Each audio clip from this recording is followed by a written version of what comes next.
Hello there, and today I'm coming to you with um, the care for our elderly loved ones.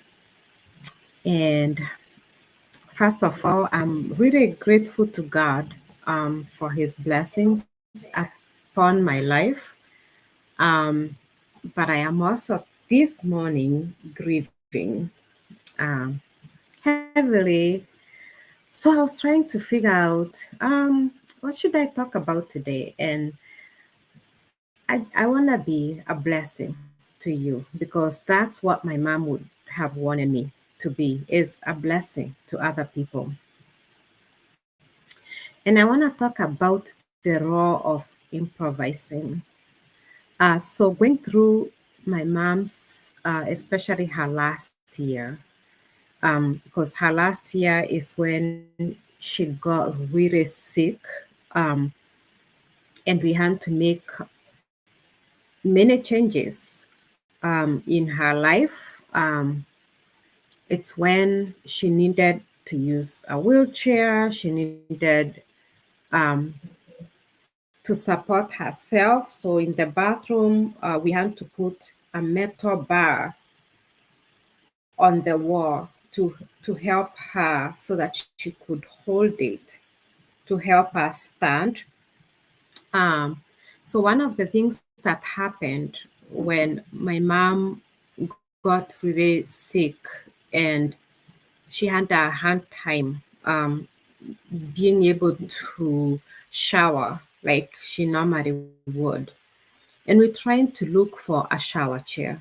So what you see on my picture there is an actually wood wood made shower chair.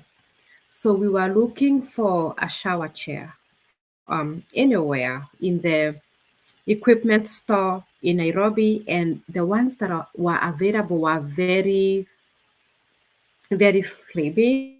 They could not carry any weight, very lightweight, small shower chairs. And I thought, what can I do? Can we have one made? And if so, how? And so we called a carpenter from the local market, and he had never seen a shower chair or heard about it. So I had to draw on a piece of paper and really explain to him this is what it's used for. This is why it needs this hole at the middle of it. I just explained to him what it is. I drew it on a piece of paper, and lo and behold, and we talked about the wood because I was thinking, is it going to rot and probably collapse when my mom is using it? And he helped me understand that there's different types of wood, and there's some trees that are very resistant to water. So he educated me on all these things, that actually there's trees. We talked about furniture and why some furniture is so shiny in the stores. You go to the store and you see this very shiny furniture, and then you look at the price and it's very cheap, and you are wondering, why should this be so cheap while something else there that doesn't look as shiny is so expensive?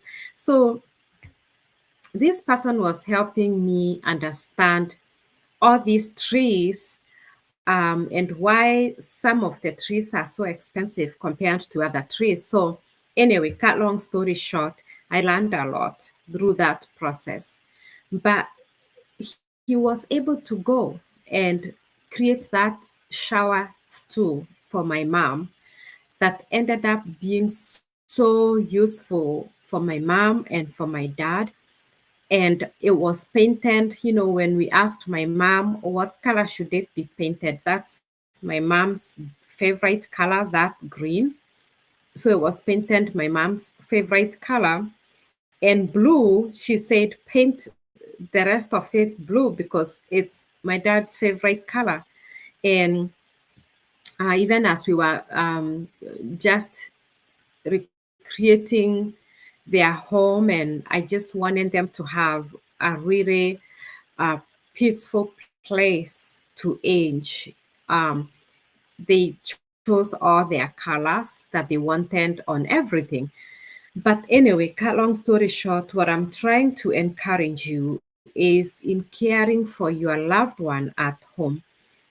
You might not find everything that you are looking for to try to help make their life easier and even possible.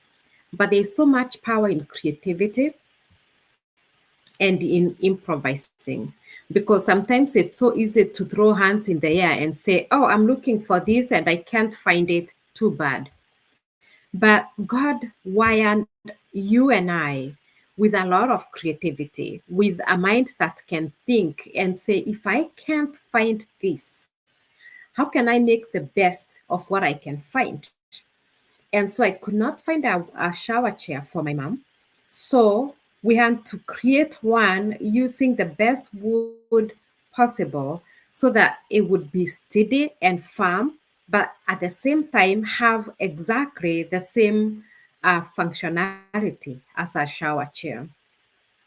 So as you care for your elderly at home, and especially in Kenya, where you can't find a lot of the things that you need or that would be needed in a home to help care for your loved one as they are aging, as their body is getting more frail, as they are losing more weight, whether especially with terminal illness or any other illness where someone is not able to be able to walk. Again, I've talked about just illness or other forms of situations that could cause somebody not to be able to use their legs, their arms, or you're in pain. Um, I hand my children through C-section. So when you have a C-section, you have a big wound on you and it's very painful. And it's those times that you may not be able to function as you normally would. So during those times, I needed more help than I normally do. So there's many situations that will happen in life that could render someone temporarily disabled, unable to function like you normally would. But in the case of caring for your elderly, that's one example right there that you can improvise. Um, in Kenya, now this carpenter had never seen a shower chair. He had no idea what it was, but just drawing for him. And he created exactly what I was looking for. So that carpenter is at Mikombone. Mikombone Market, for those that are from there, he is there. And if you don't have a shower chair in your home, go find him, because actually you don't have to wait until somebody is really sick to use a shower chair. A shower chair is something that anybody in the home can use. Sometimes it really helps even someone, if you don't have a tub where you can sit in your tub, it helps someone sit and be able to reach your legs, your feet better. When you shower, you can reach your feet better if you're sitting down and wash them a lot better than if you are standing or bending over to reach your feet. So these are some of the ways that can really be helpful in a home is learn to improvise. If you really need something that you can't find that is ready made, improvise. Talk to somebody, a carpenter, somebody who you can explain, and together you can create something that is very useful for yourself, for your loved one, for your family. Um, and that's why God gives us all that type of creativity. So I just wanted to encourage you with that. Just the role of improvising. Otherwise, I wish you a very blessed Monday as you care for your loved ones at home. Again, there's no better place for your loved one to be than at home with you.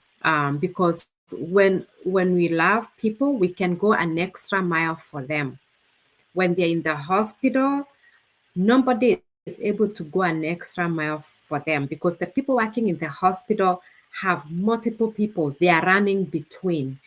And in between their runs, your loved one is sitting there, sometimes in need of something urgent, like using the bathroom or even a drink of water, and they're gonna wait for hours without somebody to help them. But when they are home with you, as a family, you love your mom, you love your father. You're not gonna let your father be trying to get up to use the bathroom. Someone is always there at home, and as a family, you can take turns. You can share the responsibility so that somebody can come and care for them today while the other one does something else. So when your loved one is at home with you, they are in the best place that they can be. I understand there are situations where, for example, I've seen situations where a loved one may have a disease where they are at risk of falling or they are combative.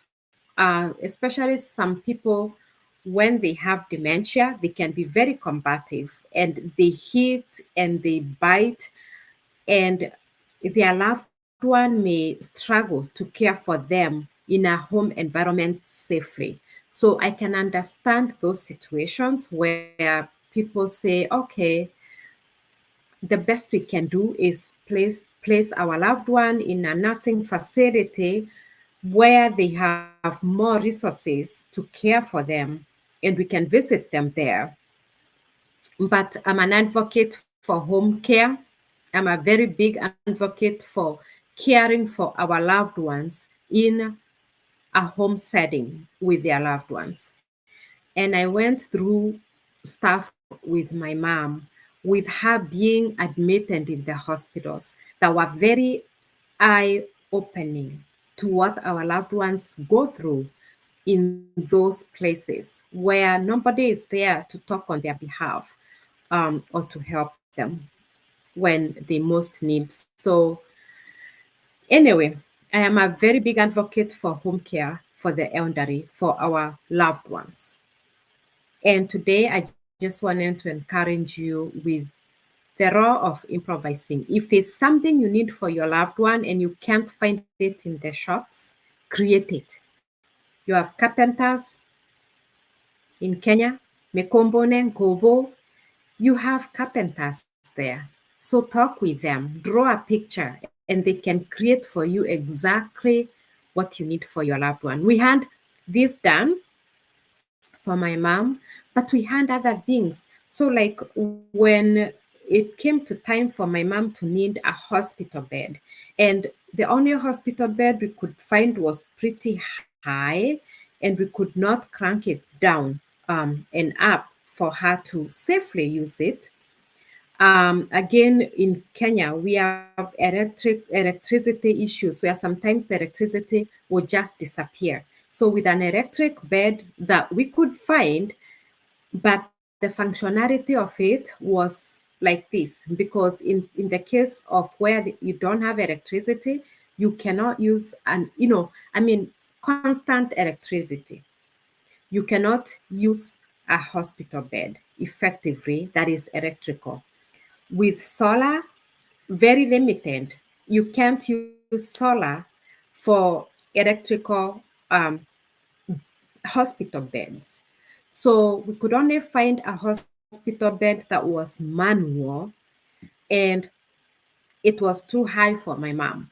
And so we also had to make like stepping stools, like a stepping frame that would be put next to her bed so that she could step on it in order to be able to get up on the bed. So there was just things that we had to improvise to make life possible for my mom. So I want to encourage you with the carpenters that you have there in Kenya. You can improvise anything. I'm telling you that because I went through it with my mom, and we had different things improvised to be able to take care of my mom at home because it was her wish and that's what she wanted. So, and we made it work. We made it happen for her. So, and don't feel like, oh, but we don't have this, we can't find this in the shops.